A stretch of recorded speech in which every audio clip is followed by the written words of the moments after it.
Hey, welcome to the Master Your Mix podcast. My name is Mike Indabina, and thanks for hanging out with me today.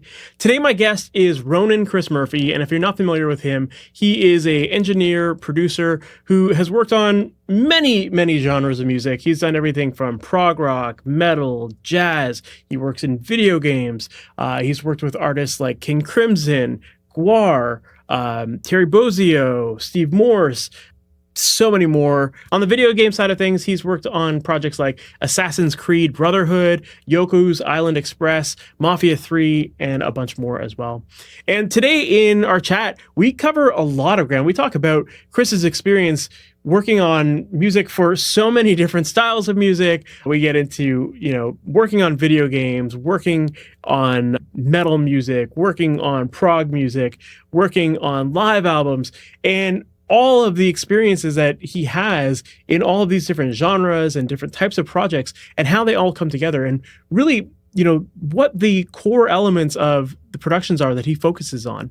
And one of the things that comes up a lot throughout this episode is this concept of preserving detail and focusing on things like space between notes or the articulation of certain notes, and just finding ways to make it all come together where you can really highlight the clarity of something, even if it's meant to be madness. Like when working with a band like Gwar, for example, if you're familiar with Gwar, they're just a loud, heavy metal band. But when you hear the work that Ronan's done with them, you can hear the detail in those performances, and you get a sense of chaos still, but with clarity. And that's what this is all about, right? So yeah, in today's episode, we dig deep into his process about what kind of things he's looking for in order to be able to do that.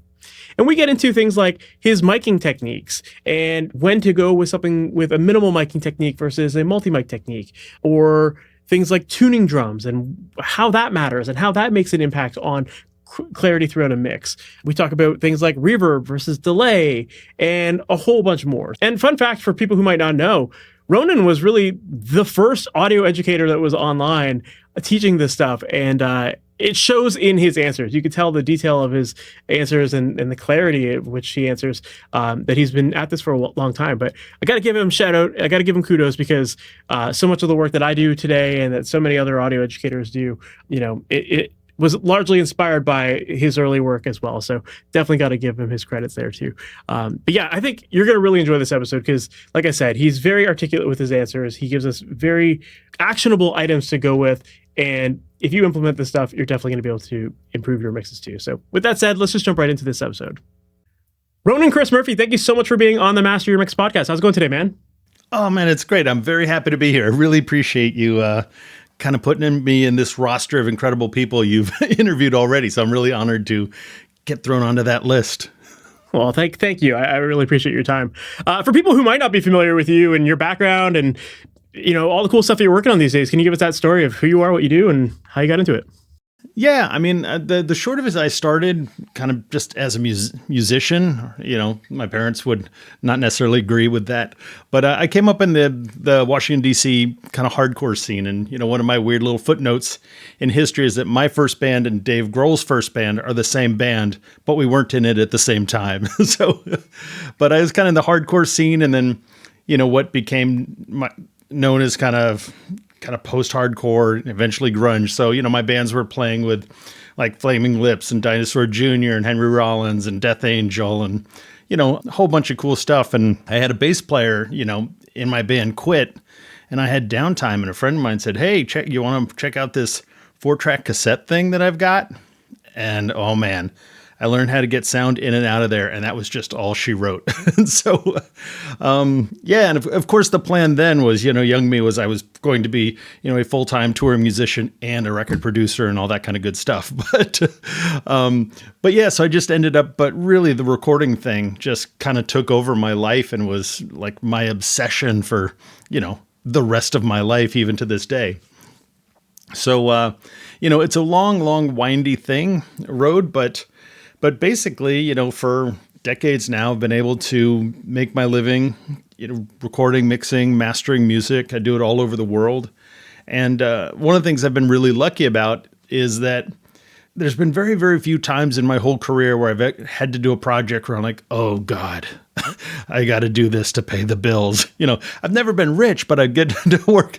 But so much of my discography is like stuff that, I would buy those records and that I, kind of really, admire and respect. I'm excited about the artists I work with. Some are very famous, some are, indie people you've never heard of. But yeah, I'm really happy that I've been able to kind of carve out a little niche kind of working with artists that are very kind of creative and often forward thinking. And that's kind of kept my job really well. And I'm mostly a record guy. I still make records, even if they're just downloads. But I also, work on the music for some of the biggest video game franchises and the occasional kind of Hollywood film or TV show. That's amazing. So how did you learn this? Like, obviously, you just had the 4-track available to you. And was it all just like self-taught and just experimenting? Or did you ever get any sort of formal training with it? Basically, again, when I flipped that switch, I just became obsessed. Like I didn't sleep. And, I'm not sure if you're familiar with Craig Anderton, but you should be if you're not. He basically was the guy like back then in the, late 80s, in the 80s and stuff, writing, articles about MIDI and sound, and everything he wrote, I read, front to back over and over again. So I studied a lot, experimented a lot, and mostly self-taught. And I don't kind of say that as a brag, because that had some challenges as well as being kind of cool. And so, I kind of self-taught, experimented, read everything book and magazine available, and experimented as much as I could. And I kind of got pretty good at it.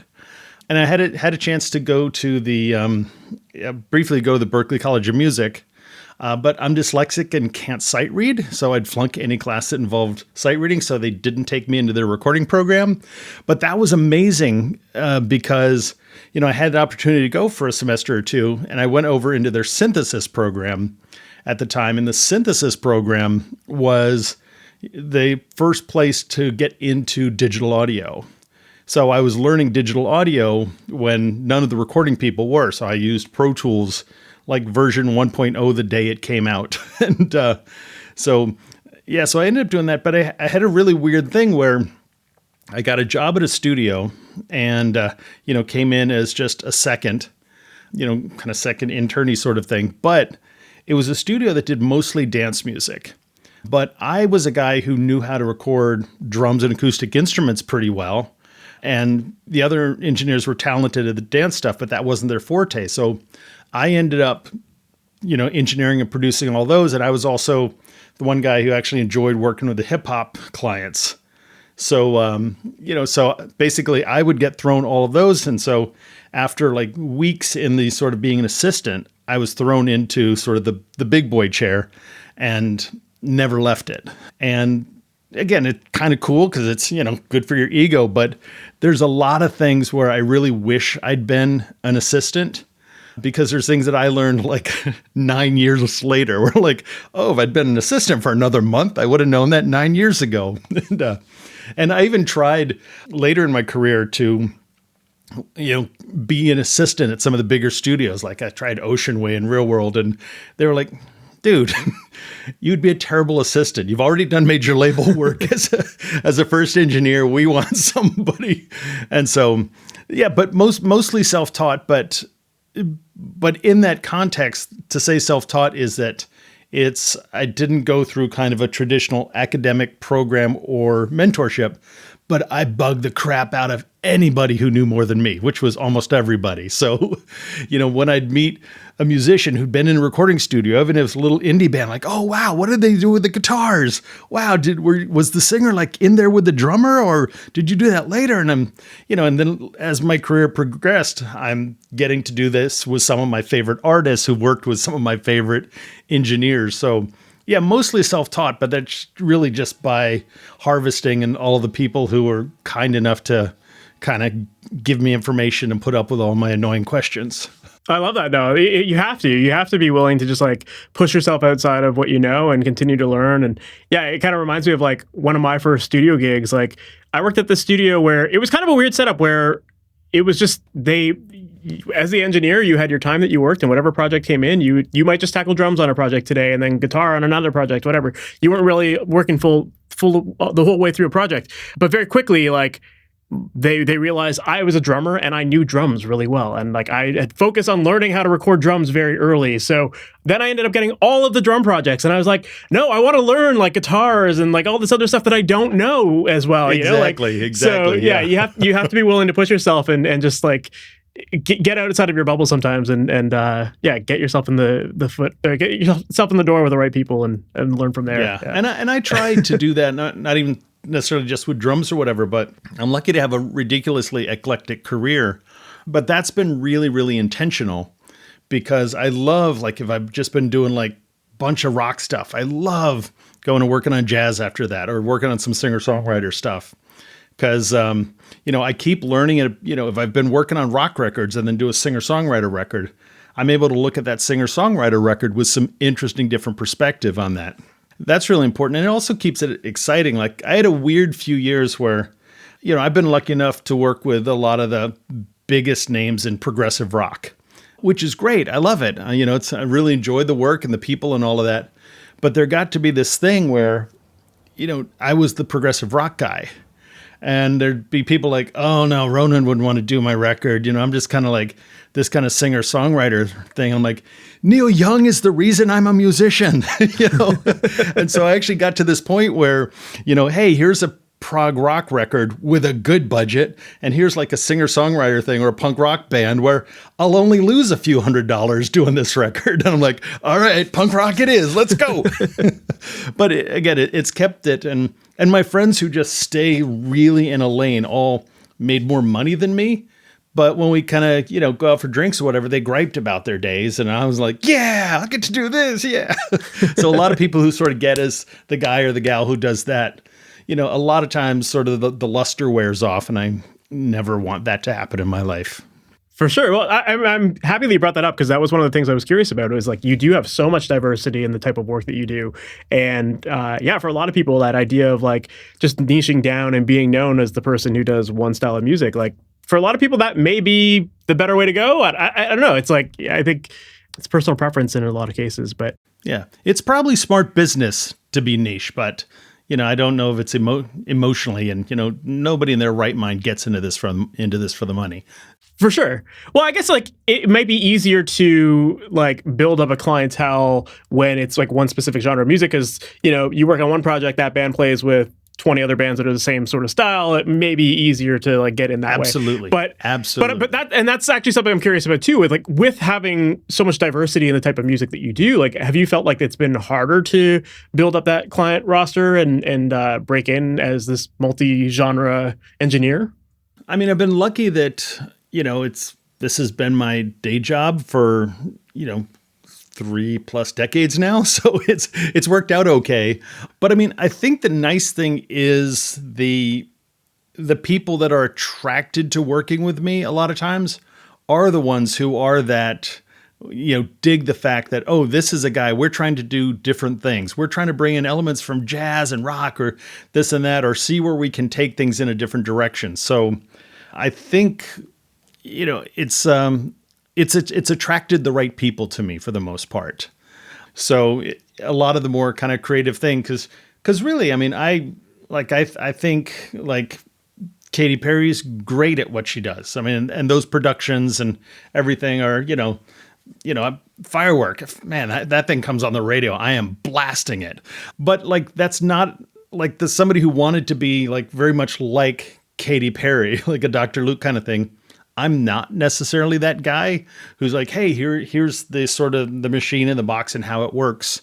So the clients who end up being more excited to work with me are hey, we're trying to do this cool thing, and tend to thankfully dig that I'm a guy who maybe, understands or won't be kind of bound by the box. And because my personal CD collection, I've got a few thousand CDs at home, and it's everything. It's black metal, it's jazz, it's Bulgarian folk, it's, African pop, it's everything in there. And, I kind of want my day job to reflect my passion. And thankfully it's mostly worked. Fair. Well, you did say at the beginning that you have this like niche of people that you work with, but yeah, I guess that niche, it's a very diverse niche in the sense of genres, but yeah, you're focusing on really attracting the the right types of creative people, and that goes a long way. Yeah. And especially work like producing and mixing. I end up done a lot of mastering work over the last decade. And that's work I'm less selective about, because a lot of times it's like, okay, how do I do kind of quality control and help push the vision of this artist and producer a bit farther? And so most of that I'll take almost anything that comes my way, because it really is just, okay, QC, make sure it translates well and figure out what their vision is and deliver that.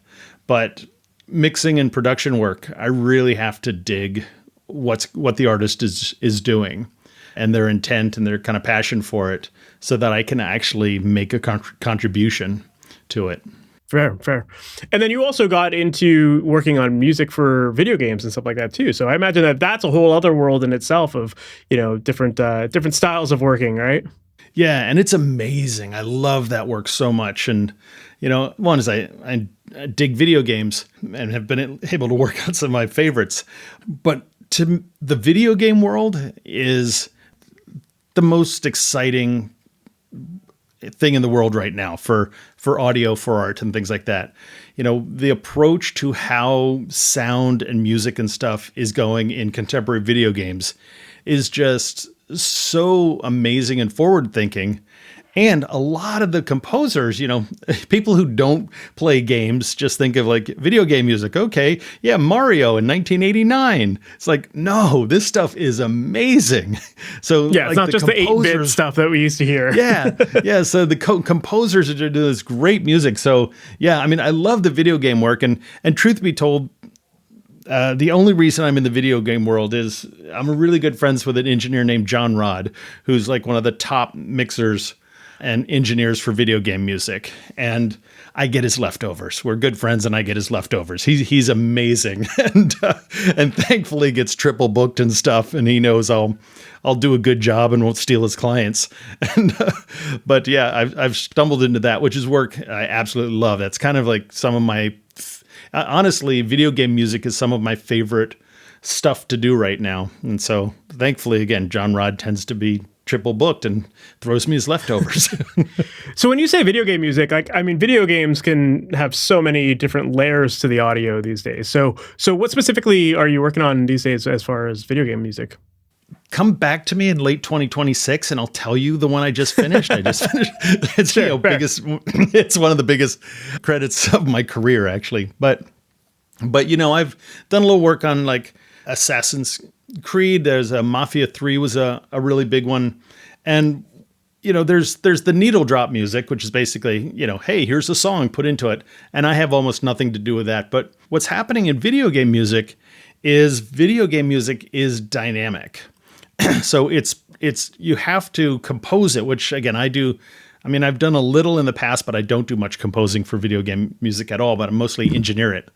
But you have to compose it and then record it in a way where it can constantly evolve. So you kind of have these themes where, your character goes into this region and the theme of the big boss from that region sort of starts coming into play. But then you sort of cross into the enemy territory and the music intensity builds up. And then you sort of, enemy sees you, another level of intensity. And then you're in combat. And then you up another level, and it has to be able to come down and resolve when you run away. So it's writing and recording in a way where that can happen. Because some of these games, new Assassin's Creed game, it takes like 160 hours to finish it. So, the music is constantly changing. And the only thing that's not so fun with me on it is because of this, you need tons of isolation. And for real good organic music, I kind of like musicians together in the same room, get a little of the drums bleeding over into that saxophone mic, especially for vintage style things. We're like, nope, because what they're going to end up doing, who actually do the implementation, is they might take a little, guitar riff that the guitarist played, and that actually might be a standalone element where, again, characters walking through one territory and the music is just that melodic guitar line that the guitar player played on a different cue. But it's beautiful and fascinating work. Yeah, I find it very fascinating because it's like, you think about mixing a 3-minute song and how many layers can go into that, and all of the masking frequencies and dynamics and stuff like that, that can cause so much trouble and be such a challenge for so many people. But then to factor in that you're going to have these overlapping songs and ideas, and like figuring out how that can all come together, I imagine that's there's quite a bit of trial and error to making it fit properly. Yeah. And again, also the other frustration too is, again, because I'm primarily a record guy. I've made hundreds and hundreds of records. So I think record music is God. So, you mix this in a way like, oh my God, this sounds amazing. The bass has this great gnarly thing and then everything. And then the audio supervisors, from the game, so like, yeah, that's great and all, but we got that pesky dialogue and sound effects people need to hear too. It's like, all right. So it's a fun challenge to try and make the music standalone to be really exciting, but also make sure you do it in a way where, dynamic sound effects and dialogue, which of course carry the plot, still have their place.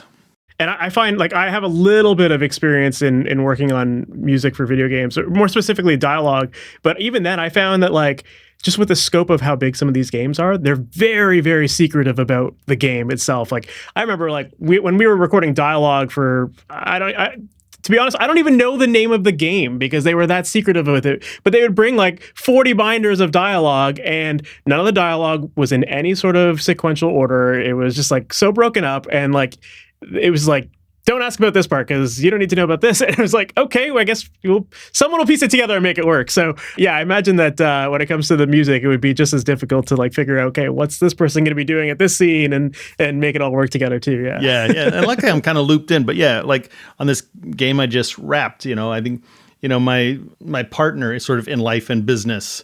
She's the only one who I've told what I'm working on. And she's not a gamer, so it doesn't make any difference to her anyway. So she does the invoicing and all of that. But yeah, it's a big deal because these games, we're talking hundreds of millions of dollars and stuff, and guys on the internet obsessed about, who's working on what and what's this, how's this going to turn out? And I'll go ahead and say it for the people watching. It's not Grand Theft Auto. So that's the first question I always get. Is it Grand Theft Auto? It's not. It'd be awesome if it was, but it's not. Fair.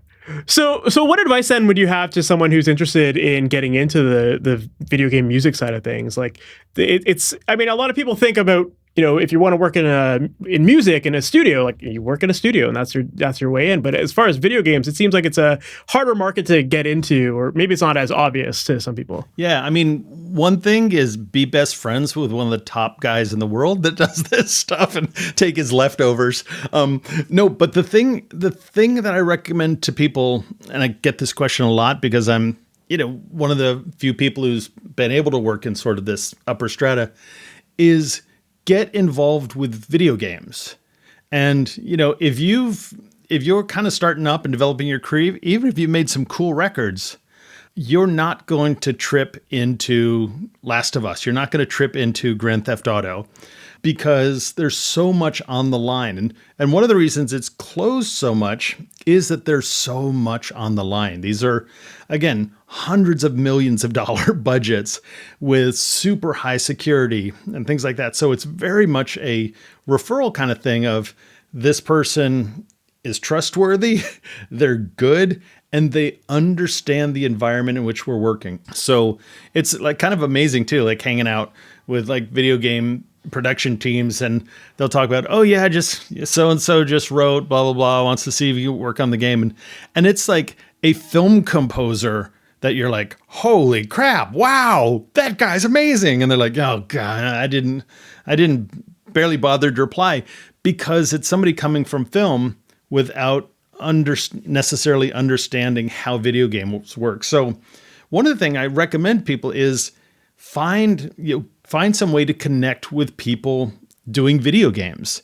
And again, you're not going to stumble into Grand Theft Auto, but there might be somebody in your town or one of your Facebook communities who's doing a cell phone game about, hey, here's a little cockroach that runs around and eats strawberries. Get on that game, go in, make music for that game. And even if like 11 people buy it, you're now a guy or a gal who's worked on music for video games. So when you start to have a, conversation with somebody else in there, like, you ever worked in games? Like, oh yeah, some indie stuff, but yeah. And then, oh, okay. And then you get the door opened for that opportunity and kind of work your way up it. And that's the big thing where, and this is kind of across the board, but again, because games is so particular, if you want to be involved with something in particular, get involved with that. Like, you might be a recording engineer, like, man, I really, really, really want to be recording black metal records. Awesome. And so, but again, the top tier black metal people are not going to give you a call, but there's probably some indie, within 100 miles of you, indie black metal band where 3 people come to their shows, including 2 of them are girlfriends and 1 is a parent, but they're a black metal band and they need to make a demo tape. And you're a person that has done black metal. Oh yeah. Have you produced black metal? Oh yeah. Some indie stuff, but, yeah, I've done black metal. And all of a sudden, again, the door opens. And it's the same whether you want to do, hey, I really would love to do like music for workout videos. Okay, great. Find a way to people doing that work and get involved, because so much of this is word of mouth and networking. And across the board, and what you'd said one thing about attracting clients and stuff, in my own personal thing, when I kind of look back at like the names that get put in parentheses, after Ronan Chris Murphy, yada, yada, yada, yada, yada, yada. Even like the first paragraph in the bio. Like, one of those was not a referral. Like all of the amazing badass stuff that I've done. And I don't mean in terms of I'm a badass, but like the stuff where I'm like, oh man, I got to work with these people. It's amazing. Virtually 90-something% of it is referrals from other people. They know, okay, Ronan's good at what he does, and he's going to be cool to my clients, and he's not going to stab me in the back somehow. Yeah, let's throw him the bone or bring him in on. And so you've got to get out. You've got to get involved with people, work with as many people as you can. And work with many people, because again, so much of the stuff is referrals, and the most important stuff in my career, both in terms of that paid well, or wow, that's an amazing artist. Like, I'm so honored to be in the same room as. Virtually all of it is referrals. I can think of like 1 or 2 that weren't, but almost everything else is referrals. Makes sense. Yeah, and also, just to go back to that indie artist mentality, it's like you work on a bunch of indie artists. You never know when the next indie artist is going to become the next big artist too. So you have to take on all of those small opportunities, and hopefully you land a good one that takes off, and then from there it then fuels the resume even further, right? Yeah, and try really, really hard to be a part of stuff that gets out in the world, like real projects. And by real projects, I mean, again, could be little indie band where 3 people go to their shows, but they're making a demo tape that they're going to give out at shows. That is a real product. That is a real project.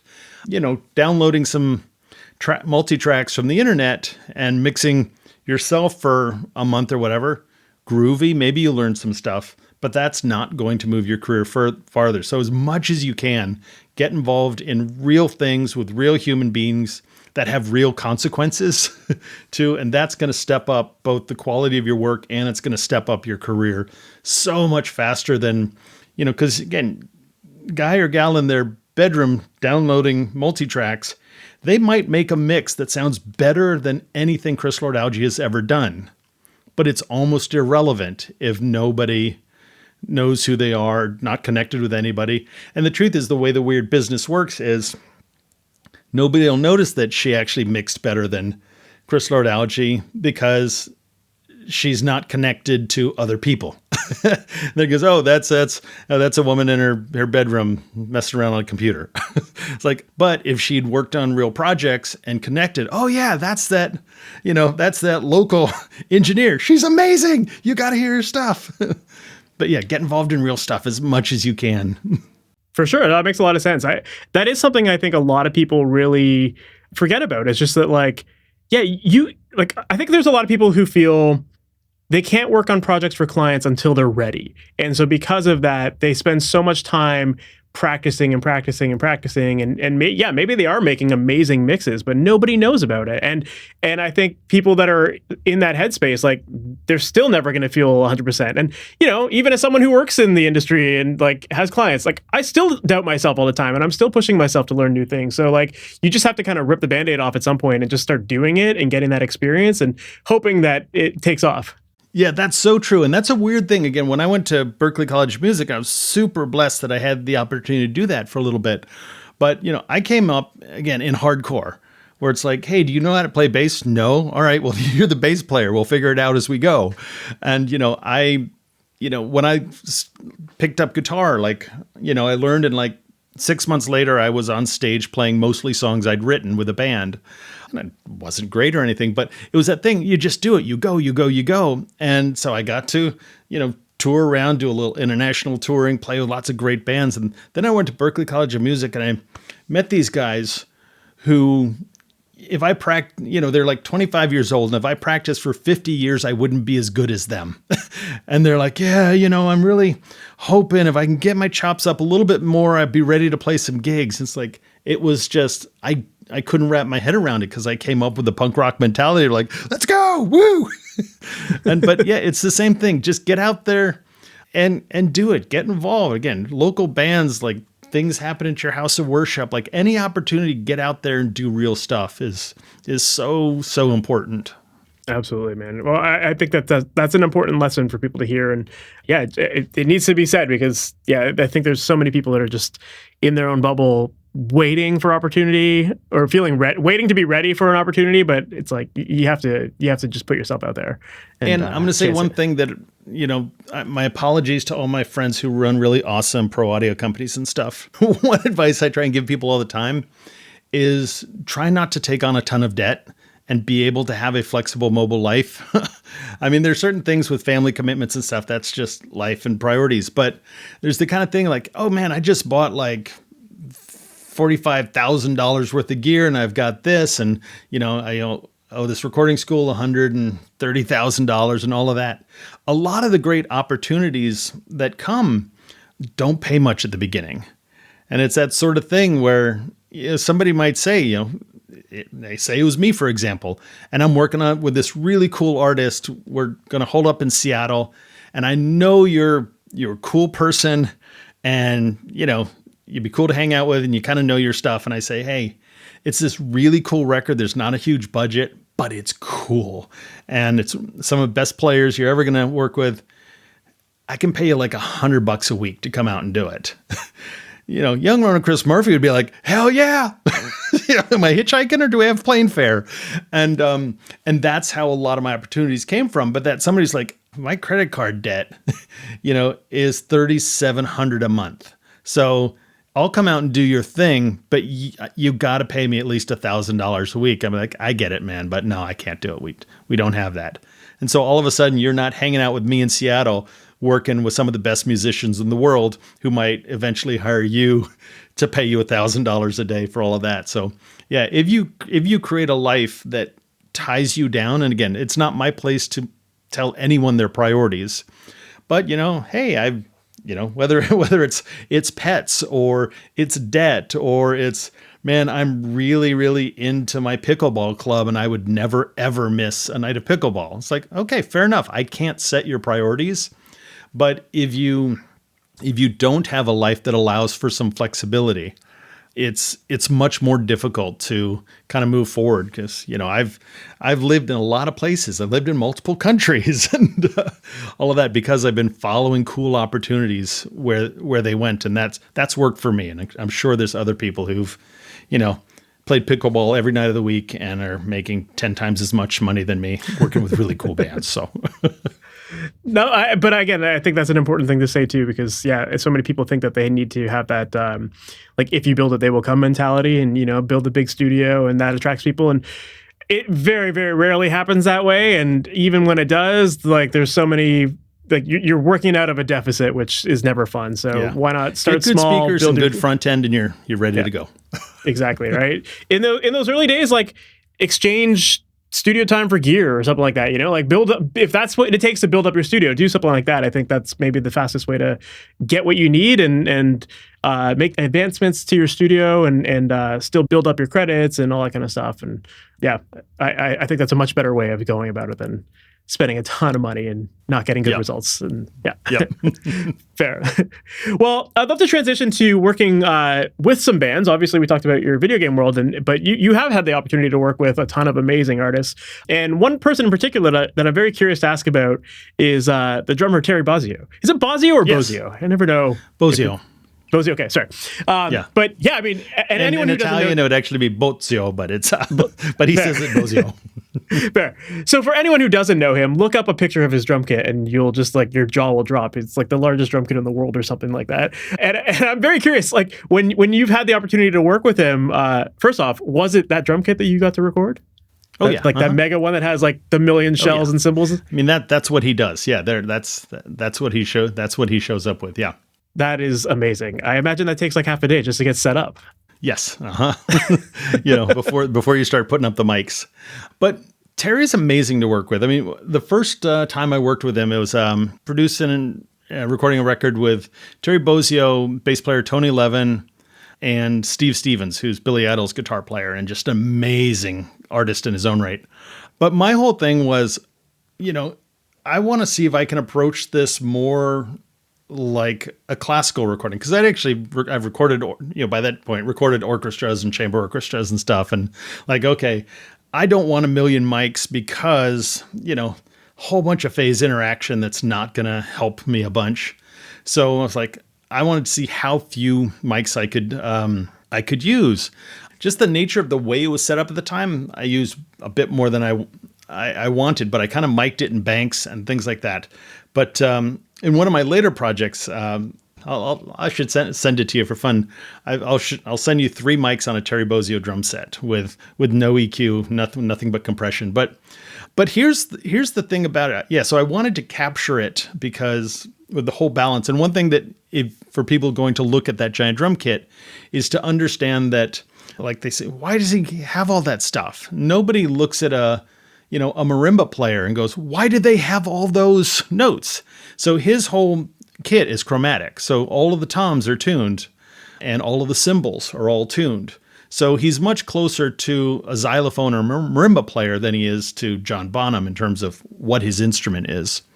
But here's the amazing thing about Terry, because Terry Bozzio is, in terms of drummer as artist with a capital A, there's very few people on planet Earth who could sort of, have that title more than Terry Bozzio. He's unique, he's singular, and he's so cool to work with and so like, yeah, let's work this out together. Because a lot of times, younger drummers are like, no, man, this is what I do. And when you're producing, saying, hey, can we approach, how you play the hi-hat a little differently? Or, hey, can we maybe tune this floor tom a little differently? And they're like, no, that's my sound, blah, blah, blah. Well, that's not something you run into often with the best drummers in the world. Most of the best drummers in the world are like, cool, let's make something great. And so first time I was working with Terry, I wasn't, this first record I did with him, I had 16 toms, 4 kick drums, and 40 cymbals. And so I'm doing all my micing and stuff like that. And I'm like, I'm not getting it. I'm not getting the balances right, because every part of the kit is important, and creating a balance of all those is really important. And so I'm like struggling, changing mics, and all right, let me try and EQ this. And Terry says to me, so how are those cymbals working out for you? And I said, Terry, I got to tell you, I'm not there yet, because I'm not really digging the balance I'm getting between your cymbals and your toms. But don't worry, man, I'm going to get it for you. No, I'm good at what I do. I'll get it for you. This is important. He said, yeah, no worries. I trust you. He said, you want me to swap them out? The cymbals, like, you have another set of all those cymbals? He said, yeah, I brought 2 others. And okay. And he went out, and he basically, the first one he had were kind of thicker, darker cymbals. And he switched out to a set that was lighter. And 10 minutes later, we had drum sounds. Wow. And so, yeah. And even Terry, the kind of thing where, he plays a lot with the snares off. His snare drum is snares off. So it's got a little timbali-ish kind of sound. But even the kind of thing where we're working on some heavier stuff with big guitars, and I'm like, hey, Terry, I'm not sure that snare drum's going to cut through like we want with these heavy guitars that Steve Stevens doing. He's like, oh, yeah, cool. Yeah, I'll totally turn the snares back on for you. And it's that sort of thing where, again, he was just that. But he's such a beautiful player, man. It's just, everybody just sees the big thing and it's almost like a big parlor trick. But the truth is he's just a beautiful musician. And actually my favorite stuff from him is not when he's doing the crazy stuff, but just his natural feel for groove is like, off the charts. And just so, so lovely. That's amazing. Yeah, I would imagine that like when you build a drum set of that size, you have to just accept that there's you have to be very flexible, because to expect that anyone would ever close mic every single drum on that would just be ludicrous. People wouldn't have the inputs for it. Well, apparently I was one of the first ones to not do that. So I kind of approached the toms and banks, and because I guess a lot of the engineers before had mic'd everything up there. And I even saw him do an interview after. He's like, yeah, I've really kind of gotten into not doing every individual drum and kind of micing in banks. And it was kind of crazy too, because some we had to kind of come at the toms from the top, some from the bottom. So a lot of just the physical challenges of it were pretty tough. Yeah, I'd imagine that he would have to have like mic stands just like underneath his arms and all over the place, just trying to get to. Yeah, but it's really fun. I mean, it's as kind of much fun as you could have recording an acoustic drum set, I think. So then, from a mixing perspective, not necessarily relating to Terry, but how do you determine generally when you're going to take that minimal miking technique versus something that has a lot more multi mics and that is a little bit more detailed, I guess? How do you approach that side of the engineering? Well, outside of like some folky or singer-songwriter records or traditional jazz, I'll do very minimal miking, and I will have the other options in there. So, but when I'm miking the drums, and way, way more important than when I'm miking the drums is when I get the sound of the drums. Because if you've got a great drum sound, I mean, recording is so easy. You can train monkeys to do it. And where people have the challenges is they tune the drums or set the drums up in a way that doesn't serve the record they're trying to make. And then you need advanced ninja skills to try and fix that. But if you work to get the drums to sound in the room, as close as you can to how they should live in the album, the engineering part's easy. And you really should be able to, 3 to 4 mics have like a killer drum sound. That doesn't mean for creative reasons you might want to use a whole bunch more, but if you can't pull up some overheads or room mics or something and a kick drum mic and have a pretty cool drum sound, you're not ready to record. You have to go back and work on the drums and get them tuned right, get them prepped right. And so I'm looking at, and when it comes time to mix, I'm starting with that, usually overheads and kick and maybe snare in there, and trying to get the drums kind of rocking there. And then the other elements will come up as needed. So sometimes statically, like, oh yeah, we will always have the hi-hat up, or there's a section where it needs to be a little tighter or punchier, or creatively, some things just should be tight and not natural sounding. And that's totally okay too. On a lame plug, if you go to drumrecordingbootcamp.com, you can hear me talk about this stuff for 11 hours. But that's the whole thing. Is the minimal thing isn't about being lazy. It's every time you add a new microphone, you increase negative phase interaction. So every new mic you put in is not a free lunch. It could bring something really important to the table. It's going to bring bad stuff too. But if the cool stuff it brings outweighs the bad stuff, so be it.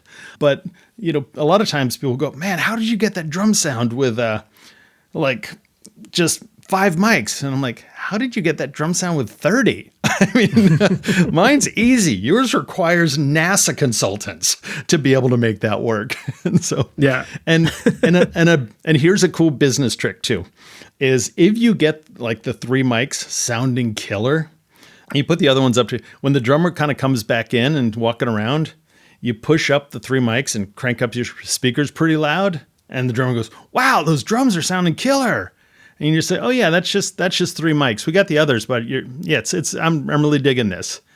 And all of a sudden they realize with 3 mics you did that, they're going to trust you for the whole rest of the record. So if you say, hey, maybe we need to do this, or can you play your hi-hat a little softer on this passage or something, they're going to, this gal knows what she's doing. I'm going to trust her doing it.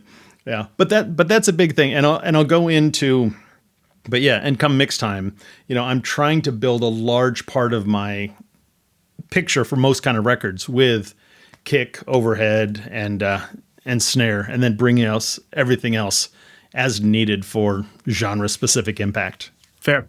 Well, I saw a video that you had on YouTube where you were talking about minimal miking and how you generally enjoy doing it that way. And it makes sense just based on everything you just said about how you approach your mixes. But you'd also mentioned that like a lot of people do minimal miking the wrong way, or that they're focusing on maybe the wrong things with minimal miking. So I was wondering if you can elaborate on that a little bit. And because yeah, I think people are going to get inspired by this and want to try to minimal mic. But if they're not doing it right, then No, that's great. Yeah, there's a thing with minimal miking, and if you kind of like read cool tape op interviews, like, oh, that really cool record they did. Yeah, we just used 2 mics, or we just used 5 mics, and you're like, yeah, that's what I'm going to do. The thing is, with minimal miking, you need to be able to pull up faders and go, yeah, cool. If you don't, you're not ready. Because the thing about it is, especially like if you don't have a snare mic and, if you pull up your overheads and your snare doesn't have the presence you need, or is mushing back into things, or the tone is wrong, it's like, well, there you go. So you do have to go in and, go in and work on the drums and work on the placement to make sure that you've got the picture you want, that you've got the elements you want. Again, and don't just go, okay, yeah, that. If there's parts where there's intense ride cymbal playing, if there's dynamics from brushes to bashed hits, make sure it holds up. But for me, again, I think with a mic in the kick drum and a space pair of overheads, if you can't get that to sound really darn cool, you're not ready to press the record button. Even if you're going to have another 30 mics on the drums, if you can't pull up those 3, maybe a fourth, and go, yeah, cool, I could make a record with that, you're not ready to press record. Fair. Yeah. Those are obviously, they're your foundation, right? So you have to build on top of that. And the cool thing too is if you do get that good picture with the overheads, and again, to me, the overheads are the kit mic that is bass drum light. Some people say that's the cymbal mic. So I'm like, no, that's the kit mic for the way I'm usually approaching it. And the cool thing is if you get a good balance where like, man, that sounds really killer. But then you go, I really would like a little more presence from the hi-hat. A lot of rock records, unnaturally forward hi-hat is part of the thing. Well, the cool thing is now you're just needing to bring up a little bit of that. So you are just bringing a little phase interaction with the other mics, versus if you had to bring that up a lot compared to the other things, you're introducing more phase interaction with the other mics. So when you've got the really strong phase from that minimal miking and a great sound, you don't have to introduce a lot of phase distortion to creatively bring up the presence of other elements in the drum set. Interesting. So then I'm curious to know, like when you get a session to mix that has maybe had all the multi-miking set up done, are you the kind of person that's going to usually like strip silence like between tom hits and stuff like that, just to like make it as minimal phase as possible, except for just those moments that you need those things? Generally, yes. In toms in particular, in toms in particular, I will, either strip the silence, maybe gating if it's the kind of playing that holds up to that. But yeah, and for the most part, but I will never do that by default. There's almost nothing that is autopilot, because sometimes you do that and then you go, okay, you cut out all the silence in there, but maybe there was something about how that ride cymbal was bleeding into the floor tom mic that actually filled it out in a nice way, or gave it a little, ping. That's where the real ping snuck through on there. So I'll never do any of that in autopilot. But for the most part, I am to eliminate both kind of phase interaction and usually just, the hi-hat bleed and all of those kind of things, but never in autopilot. Fair, absolutely. Well, another thing you had mentioned too was the idea of tuning and the importance of that. And obviously, when working with Terry, his kit is tuned very intentionally. But do you feel like that transfers to like even smaller, like standard rock sets? Like, are you tuning drum kits to specific notes? Almost never. Again, Terry is a very unique thing, and Terry is. I mean, not only amazing drummer, I think he's the greatest drum tuner in the world. And part of it too is his drums, like he's like the R&D department for DW. He's like, I've got this idea that, the G flat would sound like this. And so DW will start experimenting with woods and stuff to make that happen. But for the most part, I don't want the tone and the note from a drum, except for very specific, creative, avant-garde kind of things. I want sort of the body and the power tone of the wood, but I really don't want a note. Most of the time, when people have notes on their drums, they're out of tune with the song. And even if you say, hey, yeah, this song's in C major, so I'm going to do like a C or a G or something on the snare drum. Yeah, but it also modulates up a half step at the end of the tune on the ride out. So all of a sudden, like, yeah. But yeah, for the most part, except for things like specific creative reasons, tone and note, and really a pronounced note on a drum and sustain are just the enemies of big pro sounding drums. And that may sound hyperbolic in a way, but when drums sustain and when they have strong tone, they kind of mostly end up sounding kind of like GarageBand demo tapes. They smear out the articulation of the other parts of the drums, and they also smear out the articulation of the other instruments. It's the kind of thing where if you got ding, ding, ding, ding, ding, ding, ding, ding, which is usually like out of tune and not related to the key, but that sustain all the way through is going to start smearing the other elements. Where like, oh, the guitar part. I can tell the guitar player's playing a G there, but is that a seventh chord or is that just a triad? It starts to smear that out. It starts to smear out the diction and articulation on the vocals. It starts to smear out nuances of, bends on the bass player. So when you have that sustain on drums, you basically make that God. That is the most important thing. And it'll make your cymbals sound way worse too. But that's the easiest thing is to shorten the drums. And it's amazing if you shorten the drums and reduce the, really prominent overtones, all of a sudden you go from local demo tape to, wow, what Hollywood studio did you track that in? And even just recording in the rehearsal space. It's amazing.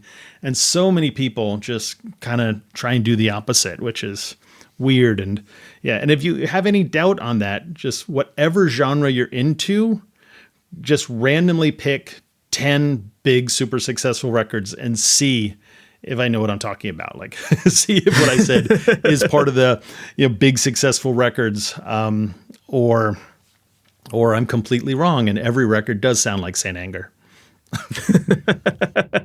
But it makes a lot of sense. And I think part of it is just like, you have to remember what the role of every instrument in a song is. And drums are there for the rhythm. They're there to give you that pulse. And then you have the vocals or the guitars or all those other melodic instruments that are supposed to fill in the space between the notes of the drums. So it does make sense that like you want those pockets between the notes to let other things live and have that clarity. I think it's one of the reasons why some people will say like you shouldn't edit drums 100%, but like I think when you do, you get more space between notes, so it kind of frees things up and makes a little bit more of a clear pocket for everything else, right? So, and I think that's why so much of the music we listen to is so edited these days.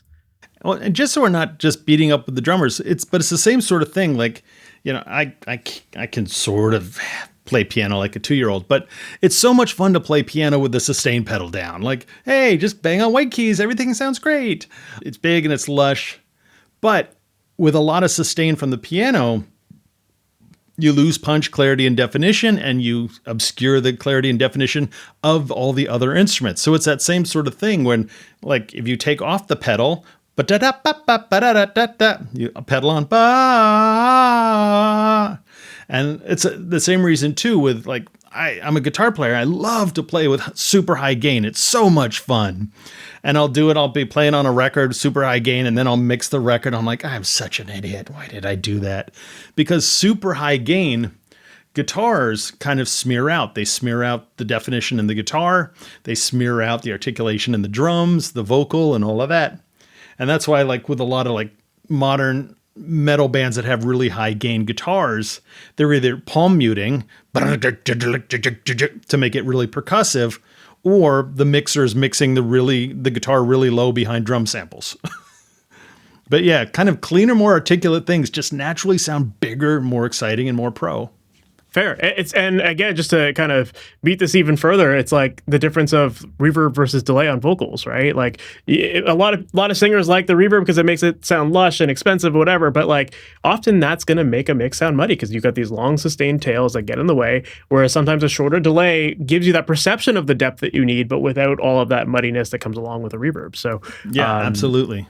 Yeah. Yeah, I think that's actually really a good lesson because, like, yeah, so many people just throw everything in there and, like, just want the sustain and everything. But, yeah, focusing on space can be a really great, easy way to just create a pocket in your mix and get more clarity. And if you use reverb and delay on the vocal, cut the low end off and cut the extreme high end off. Fair. So it doesn't muddy up your whole mix. Or absolutely. As a little side note tip. Yeah, there you go. I love it. Well, another project that I wanted to ask you about is your work with Gwar. I love Gwar. And one of the records that you got to work on in particular is the 30th anniversary remix of Scumdogs of the Universe, which is awesome. And that's their biggest record. And I'm very curious to know about getting to work on that record and, you know, going into a project like that where you're remixing a classic record that is the band's biggest record. Like, how do you approach remixing a record like that while still preserving kind of the history of it? Yeah, it's scary. And again, that record in particular is interesting for me. Not only is it's a cool record, but also, you know, I knew all those guys. I mean, I've known Gwar since the beginning. I got asked to be in the band a couple times in the early years.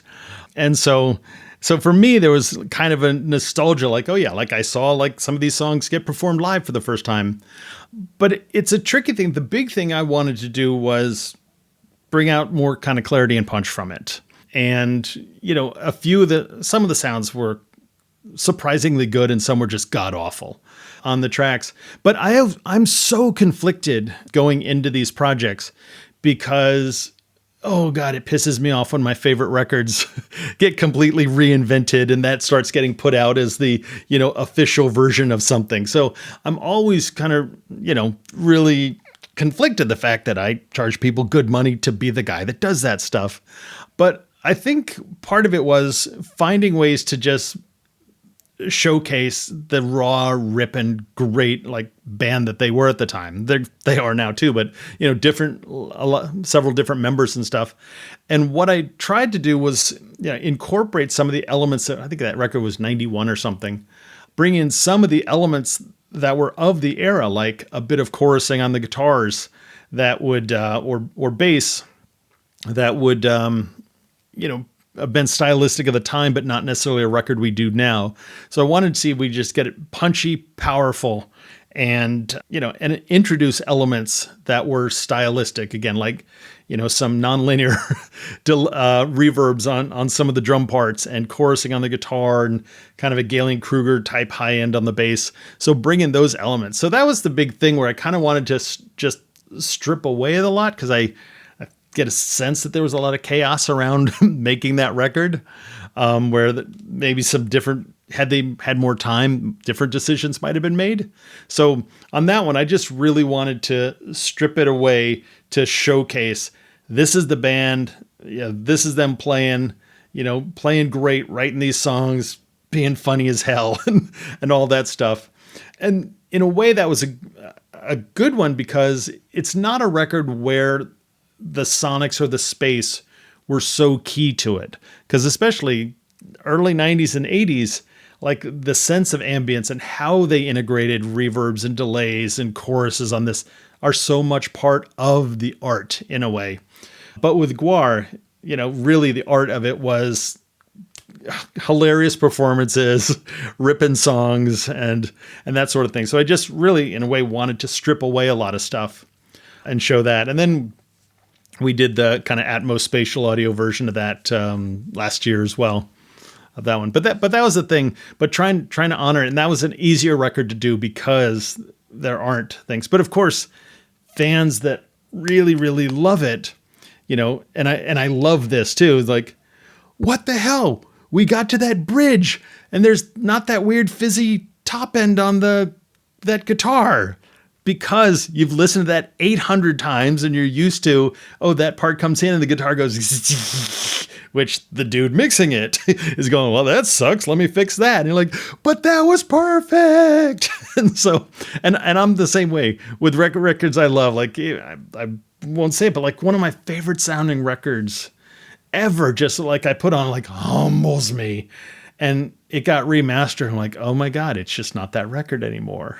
Like, no. Yeah, I imagine it's like a very delicate thing where, like, yeah, you have 30 years of people having nostalgia with these songs, and they've literally heard it hundreds and hundreds of times, and so like it's in their brains of what the song sounds like. So to then switch it up and maybe make it a little bit more modern or whatever, like it can mess with it for some people. So there's that fine line for sure. Yeah, I'm totally hypocritical about this because, I'm one of those guys people hire to remix and remaster classic records. But I'm also a guy who really is not cool with changing art after the fact. Because, the art is that they didn't have enough time to mix this song, or that the mixer, I'm not talking about this Gwar record, but that thing where like, oh yeah, the mixer was, got so high he fell asleep in the parking lot, and just came in like, and that's why the bass is so screwed up and kind of panned here to 10 o'clock and all that. It's like, that's the art of it. I mean, the art of the Mona Lisa is that Da Vinci had those materials to work with. He had those kinds of paints to work with and those kind of brushes to brush with. And, we could make it more realistic looking now, but that doesn't make it better art. So yeah, as a fan, I'm really suspect of modifying art, great art. And again, to me, there's records like obscure indie band nobody watching your show has ever heard or ever will hear. But that record they made in 1993 to me is like one of the most beautiful works of art, ever. And it's like, and you can't change a thing on that. You can't change the Mona Lisa to make it updated and it still be the Mona Lisa. So yeah, so I'm a hypocrite. Yes, I admit it. So then when you start remixing a project like that, like, are you starting from any session recall notes of like the previous mixes? Are you working off of any sort of foundation, or are you really just trying to rebuild it from scratch and then add your flourishes on top of it? There's almost never notes for this stuff. I remixed a classic King Crimson record from 73. Yeah, there are no recall notes. There might be a track sheet that hints at what might be on that track. But for the most part, if I'm remixing something, I'm trying to kind of respect the stage, the original stage. Like, oh yeah, it's Flatus Maximus is, he's over on the left speaker. Well, on the remix, he's going to be on the left speaker. And so I try and, for the most part, rebuild the experience so that it's still the same show. It just has better lighting in a way. That's kind of it. And even if they did some things like, they just did this stupid, ridiculous thing where the guitar solo went, I'm going to try really hard to make sure the guitar solo goes, but maybe I can do it in a way where it isn't as jarring or it fits in better. But yeah, I really want to respect it unless it's a situation where the artist's like, we just want to reinvent this. That record was nothing like we wanted it to be. Let's do it fresh. But it's usually the case of just doing it, trying to respect it. But at King Crimson record, it's Asbury Park. I don't know if I listened to the original. I just kind of went with my gut on that one. Fair. Just wanted to create something kind of new. Fair. Well, speaking of preserving like that magic of an artist and like those moments, you've definitely mixed your fair share of live records as well. And with live records, I mean, there's a lot of room for chaos. There's noise, there's wind, there's bleed, there's all sorts of things, crowd chanting and stuff like that. And I imagine that can be quite challenging to mix, to get pretty clear, especially compared to working in a studio where everything can be controlled or isolated, that kind of stuff. But at the same time too, there's a magic to those live performances, which is why bands record live records. And so I'm curious to know how your experience in working on live records has impacted the work that you do in the studio, if at all.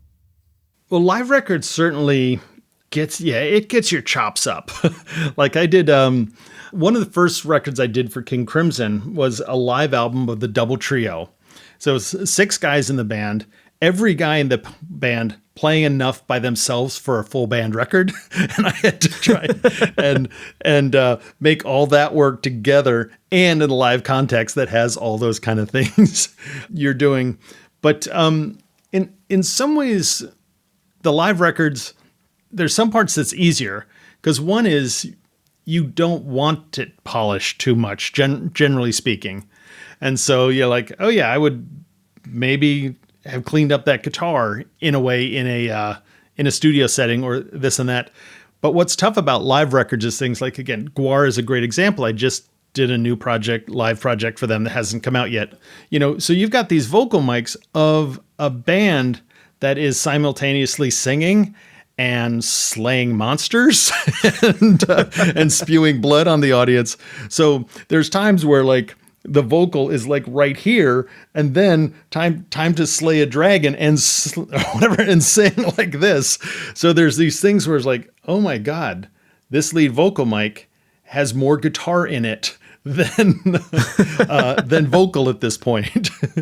So it tends to be a lot of troubleshooting on that. And I did this crazy thing where I ended up like on that record, multiple things, putting a gate, not 100%, but like knocking it down like 10 dB, and then putting it on the vocal tracks. And then I duplicated the track as a trigger and just did this insane EQ that was just cut down to just into the vocal range, feeding the sidechain of the gate to open it up so that the drums and all the other chaos wouldn't get in there. And like I don't spend hours doing automation normally, but on this one, I think I did half a day of automating just the sidechain to when it was like mostly guitar, but pushing that up to try and keep some degree of presence in there. So yeah, a lot of tricks like that. And with a band like Gwar, you want to make sure you hear the lyrics because it's funny. For sure. Yeah, I didn't even think about that, but you're right. Like when you get like costumes involved in the theatrics, like the preserving the dynamics and getting the clarity would be such a challenge for a band like that. Yep. or I imagine you probably get like blood splatter hitting the mics and stuff like that. They're really good at making sure the blood goes out and doesn't get on them. Yeah, but I love it. I've got then one of my favorite live albums I did was a Cuban band, Chucho Valdez y Grupo Iraquere, so amazing Afro-Cuban group. I kind of recorded that stuff, and live records is just a lot of fun. And King Crimson, I did a whole bunch of stuff. We did this series called The Projects, where the 6 members broke up into these kind of smaller bands, and then we'd go out on the road and record live. And I'd take the tracks and sort of mix down the cool parts and start chopping them into different things. So, but yeah, it's really fun. I like it a lot. That's cool. Any other cool techniques that you can talk about that you've used on live records? Because I think that's like a really it just speaks to the volumes. It speaks volumes to like having to do whatever it takes to get the best sound, right? And I think that like most of the time mixing can be pretty simple and straightforward, and it's just some EQ compression, blah blah blah. But then like there's gonna be times when you get crap that you have to just make magic out of, and you're gonna have to do some miracles, and you're gonna have to try some really out there creative techniques. So the sidechain thing was pretty cool. Is there anything else that you can share? Well, one thing is, if you're recording live records, record room mics. Record room mics. A while back I did a live record for a band that no room mics. And so they finish the song and it's like, Like, well, this isn't good. And so what I had to do like crazy automation with like the background vocal mics and stuff. So like ends of songs, the background vocal mics would come up 30 dB so we could get, some crowd reaction to the songs. But part of it too is, also a thing of like, it's early on, I didn't do much because it was much tougher, but I will end up doing a lot of like sneaking in some triggered sounds to supplement drums, because it might be like, yeah, that snare drum is mostly hi-hat and or they didn't notice it was completely distorted and unusable, so I'll sneak in that. But the one thing I would say with live albums is when some things are a mess and not good, to try and see if there's a way that you can make a cool record with them being not good. Like if you have a thing where like, actually the bass, we got a clean DI on the bass, sounds pretty darn good. Filling in a little bit with some drum samples, that drum sound is pretty good. And the vocals all right. Well, that's enough to make a cool sounding record. So if you can make a cool sounding record with those elements, then if the guitars sound like crap or the keyboard was distorted in a way that wasn't intentional, you can bring those in sort of lesser prominent ways and still have a record that sounds exciting and fun and sounds like a cool, punchy record in a way. And again, it might be that, most of the drums are unusable. They're like, all right, well, the drums get kind of buried on this live record and we push the guitars way up. It's like real vocals and guitar, which truth is, if you're seeing indie rock bands in a club, that's mostly you're getting roaring guitars out there with the drums and the vocals kind of buried back. So finding ways, and it's the same with mixing a studio record too, when some of the elements just kind of suck. It's like, okay, can I build something cool? The foundation out of the parts that sound good can build a strong foundation, and then sneak in the other parts in a way where they're represented, but they don't have to carry as much weight. Fair. Yeah, absolutely.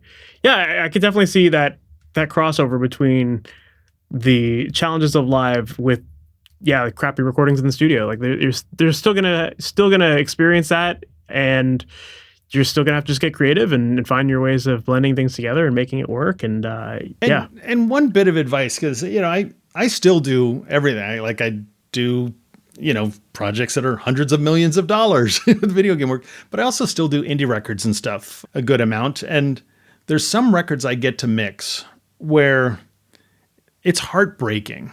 Like I pull up the tracks and you just have to wonder, how did it happen that they pulled up that snare mic and said that was in any way, shape, or form acceptable, or some guitar sound in any way, shape, or form acceptable.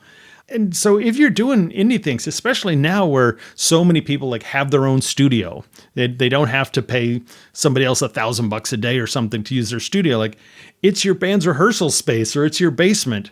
You have the time to move the mic around, tweak the snare drum, go, that sucks. Let's look at this another way. That kind of sucks too. Because the things that, when I talk about these sounds that suck, it's not like, oh, it's because they didn't use a Neve preamp. It's like, no, it sucks because they didn't spend the time to move the mic 2 inches, or they didn't realize that, oh, it's distorting in a way that's not intentional. Because if you spend the time to do that, move the mics around, tweak the drums, change pickups, change guitar picks, all of those things to where stuff sounds pretty darn cool, then maybe you don't even need to hire me to mix your record. Because, you push up those faders, EQ out some conflicting frequencies, and like, wow, that kind of sounds like the radio now. But that's the huge mistake that less experienced people do, is they don't take the time to listen and go, huh, yeah, I like that. That sounds really cool. I'm happy with that. Or that's not so cool. Let's see if we can make it cool. And again, having worked on hundreds of records, I can do that a lot faster than, a young engineer just getting their sea legs right now. But again, it doesn't take my decades of skill or my high-end mic preamps to do it. It takes to go, wow, that guitar just sounds really fizzy and has no interesting character. all right. Do we move the mic? Do we, turn down the fizz knob on the amp? Do we do all those things? Most of these things don't cost money. They just take some time for experimenting. And it is really heartbreaking when a band with really good music and, they've had the budget to hire a guy like me to mix their record. And it's just like, oh, why did you, whether they did it to themselves or they worked with a, less experienced engineer who didn't take the time to go, does this suck? Does this not suck? Of course. Yeah, it's like you hear the stories of like Metallica taking 3 days to get a kick drum sound. And then, the record comes out, everyone's like, oh, this is the greatest kick drum sound ever, and like, it's like, well, they spent the time to get it right, to make the vision come to life. And I bet you after spending 3 days of experimenting with every possible mic and position on a kick drum, the next record that comes when you want a specific sound, you now have this like repository in your head of like this mic at this distance equals this sound, and you're going to get that result that much faster. Whereas like, it's almost like so many people just have this like this need for immediacy. They want to get their idea down. And I get it. Like if you're inspired, you want to get an idea down fast. But like by doing that, you may end up actually spending more than 3 days trying to mix your record and get the kick drum to sound the way you want. Whereas if you just spent that time originally, you would have now like learned how to do it properly, got the sound you want, and not struggled during the mix. So, and then every other project going forward becomes that much easier. So it is worth spending a little bit of time to really get to know your equipment. And when it's your home studio, you're not spending thousands of dollars per day. So why not use that time to your advantage, right? Yeah, I did some work with a band, and they had recently done a record. I won't say the name, but with an iconic engineer that we all know. And they spent 3 days on the kick drum for one song, and then replaced it with a sample in the mix. But I'm sure that happens too. Yeah. but here's the quick tip. Like, you got to cut a hole in the kick drum so the mic can get past the front head. Throw a pillow or two in there, and put a Shure Beta 52 on there, and record with moderate levels. And you probably have something pretty darn close to a major label sounding kick drum. Yep. Or if you're not going to spend that time, just put triggers on and just you replace it right away. Yeah, I mean, especially like some of the extreme metal producers don't even bother putting mics on drums. But I love drums. I mean, I use triggers and stuff as part of my process, but I just love drums. So that would make me sad if that was my daily life. Fair. Yeah. No, I've heard of people that will, like, if you got a drummer who's sloppy with double kick, like they won't play the kick at all and during the tracking, and then they'll trigger those afterwards, like stuff like that. Like sometimes you got to do what you got to do to get the sound you want and to make it as tight as you want. But yeah, I mean, spending time to get to know your gear, get the performances right, all that really goes a long way. So yeah, but even making that decision to overdub the kicks or however you're going to do it, rather than, okay, here's let's go ahead. We've got a crappy kick drum performance. Let's mix it, and take the time. Just come up with those solutions. Like, we're going to record. Maybe we are going to record kick drum separate or cymbal separate or something like that, and. Because there's some records I've mixed where, like, it's the kind of music where normally the kick drum would be pop, pop, pop, pop, pop, pop, pop, pop, pop. But like, yep, I just can't do it because the kick drums are kind of so sloppy, and it's not the kind of thing where I could edit it. It's like, well, okay, we're going to go for some old 70s style softer kick drums on that. Yep. Yeah, even so, like some of my favorite drum recordings are the ones where I've tracked like shells separate from cymbals because we were in a small room and it was just so much bleed and I wanted more control. So like, you got to do what you got to do to get the sound and have the control you need, and you figure it out when you need it. Yeah. So at the end of the day for you, like, what ultimately makes a great mix then? We've talked about preserving a lot of the artist's sounds and the magic and all that stuff, but like, from a mix level, what ultimately makes a great mix for you? I think whether it's me or whether I'm listening to somebody else's work, it's all about the emotional response in a way. And different things kind of get you there in different places. And some of my favorite mixes as a fan are like, oh, I love that mix. I would have never, ever made that. And I never will make a record that sounds like that. But I love so much that they did that. But I have a tendency to kind of love detail in mixes for them. I mean, I do different kinds of records, but when I'm doing rock and pop and stuff, I like detail. Like, I like to hear, subtleties that the drummer played on the hi-hat. I like to hear the character within the guitars. And a friend of mine gave me one of my favorite compliments I've ever got. He'd listened to like a hard rock record I'd just done. And he said, "Your mixes, it's like a tsunami coming at you, but you can hear every drop." I was like, that kind of is what I'm trying to do on this heavy stuff. I'm like, yeah, right on. But that's the thing for me. Like, my own personal default thing is I like to mix records a little on the, not cleaner, there'll be distortion, but where you hear detail and character. Whether we're doing like a singer-songwriter record, I love to hear like the tone of the wood and how it falls off, and that sound falls off in the room. And if we're doing extreme metal, I love to hear the articulation of the way the guitar player bends notes into new sections, or, how the drummer kind of like tends to push to the center of the bell on his ride cymbal on the one, or like, I like those details to come out. And I like to hear, generally, I like to hear the space in between the elements as well. Because for me, the sound of the guitar is super important. The sound of the drum is super important, but also that space between those two is super important to me. Yeah. It goes back to what we were talking about earlier with that. Yeah. I tend to try, that's my default, to try and get kind of more detail and clarity into things. Even if it's the ugliest, nastiest band in the world, I want the detail of how ugly and nasty they are. And if it's the loveliest fingerstyle acoustic guitar, I want to hear how lovely and beautiful the fingers on metal sound, and those wood rattling around a little bit.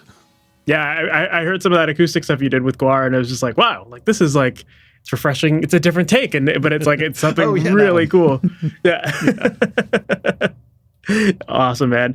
Dude, this has been great. I've loved learning more about your process, your philosophies on this stuff, and just the approaches in general. And yeah, man, so much great information here. So thank you for taking the time to do this. Oh, absolutely. It's my pleasure. If people want to learn more about you, maybe even work with you, like what's the best way for them to do that? RonanChrisMurphy.com. Yeah, I've got a few websites. I do. It's not my main thing, but I do like, I'm doing a 6-day intensive thing in October. So I've got a company called Recording Bootcamp that does that, and we also put on these big retreats, like a big retreat in West Virginia, like a 5-day thing with like 50 people and lots of different teachers and stuff. So information about that, and I'm actually at my home here in Italy right now. And hopefully next year I'm doing a similar kind of thing over here. But yeah, so if you want to just general stuff about me, RonanChrisMurphy.com, and more of the training kind of side of things, that's over at Recording Bootcamp. And Ronan Chris Murphy is pretty Googleable. So also that'll lead you to, Instagram type stuff and, various social media things I do when I have the time. Love it, man. Well, I'll definitely include those links in the show notes for people too. Awesome. But awesome, yeah, thank man. you so much. I'm really honored to be included in your amazing list of guests. So thank you so much for that. Of course, it's my honor too. Thank you. So that was my interview with Ronan Chris Murphy, and I thought that he gave us some really great details, really great answers, and you could tell that he's been at this for a long time, and that he is very methodical about his process, and he's ironed out a lot of the kinks in the process, and it was really cool to learn more about his experience working in different genres of music, everything from the jazz to the metal to the prog to working on live albums and video games, and some of the similarities between those different styles and genres, and also some of the differences. And in particular, I really loved learning more about the problem-solving element of that, and how sometimes you just gotta get very creative. And the stories that he was sharing about working on Gwar's live records, I never thought about those things being issues where, like, when you have costumes, when you have the theatrics, the blood, all that stuff, that would present some really unique challenges. And I thought that the solutions that he talked about here to solving some of those dynamic issues and all that stuff, those are amazing solutions. And yeah, it kind of forces you to realize, like, sometimes we just gotta think outside of the box a little bit too, right? And yeah, throughout this episode, like, one of the themes that kept coming up was preserving the detail, preserving the space, and the things that make a song magical or make an artist magical. And sometimes that requires a little bit of extra work to get there, but it's always worth that time to do it right and to make sure that you get those details, to make sure you get that clarity. And yeah, I just thought he shared a lot of great tips about how to achieve that kind of thing. I also thought it was fun to learn more about getting to work with Terry Bozzio. And again, if you haven't seen a picture of that drum kit yet, look it up. It is gigantic. And it's interesting to hear him talk about how he chose to go with a minimal miking technique like that. Whereas, so many people might have this inclination to want to overdo it and to multi-mic everything and get really crazy. But, again, going back to the stuff that Ronan was talking about here, sometimes simple is the best way to get all the details and to not have to battle against like phasing issues and all that kind of stuff. Again, it's just preserving what's important in the song is the most important thing. And Ronan definitely covered that in this interview here today. So yeah, definitely, I learned a lot from this episode, and I hope that you did too. I hope you enjoyed this one. And if you did, please make sure to subscribe to the podcast. That way you're notified about all new episodes as they go live each and every Wednesday morning. And if you're struggling to get that clarity, if you're struggling to know how to create polish in your tracks and get that space and the detail that Ronan was talking about here today, if you want one-on-one help with that, that's exactly what I work on with my students inside of my coaching program, Amplitude. In that program, I work one-on-one with you to help establish your vision for your music, where you want it to go. And we basically come up with a step-by-step roadmap from recording, editing, mixing, and mastering your music so you know exactly what to do at every stage of the way. And throughout that entire process, I'm working with you on your tracks. We're opening up tracks on calls together. I'm helping you mix it. As you implement everything, I'm there to give you direct feedback right away, actionable stuff, so that you're not left in the dark. Instead, you have a clear process to follow. And at the end of this, you walk away with a simple, repeatable process so that you can repeat that with all of your future songs, and that you can be fast with it. You can feel organized, feel confident in your decisions, and ultimately get the sound that you want out of your music. Now, if that sounds like something you'd find helpful, make sure to visit MasterYourMix.com/amplitude.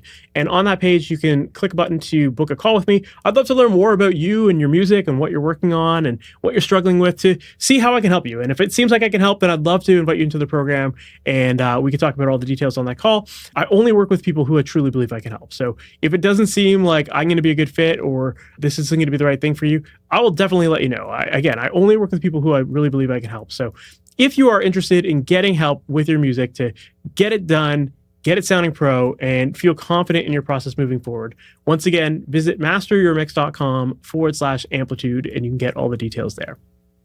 And with that said, we're at the end of the episode. Thank you so much for sticking around, and I can't wait to chat with you in the next one. We'll talk soon. Take care. Thanks for listening to the Master Your Mix podcast. Please make sure to subscribe on your favorite podcast app and leave a review. If you have any questions or comments for the podcast, send an email to questions@masteryourmix.com. And for more information on how to create pro recordings from your home studio, visit masteryourmix.com.